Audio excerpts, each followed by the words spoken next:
1 John chapter 2, verse 6, it reads, whoever says he lives in Christ, that is, whoever says he has accepted him as God and Savior, ought as a moral obligation to walk and conduct himself just as he walked and he conducted himself.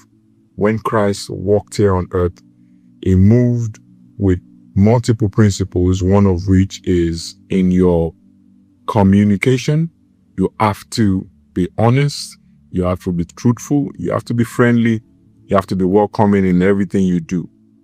He said that we should love our neighbor as ourselves.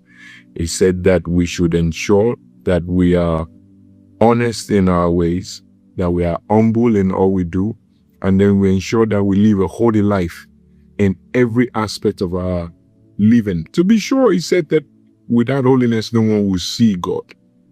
And then, of course, also, he had to deal with power, which kept him humble, even though he was same as Christ, as God Almighty. Him being Christ, he did not behave in such a way that would make him bigger than God. But then, of course, also he dealt with the money as transparent as possible. Yes, money answered all things, but it could also be the root of all evils. So in all your dealings, you have to ensure that you behave like Christ. So today, think like Christ, live like Christ, and true, be like Christ. God bless you.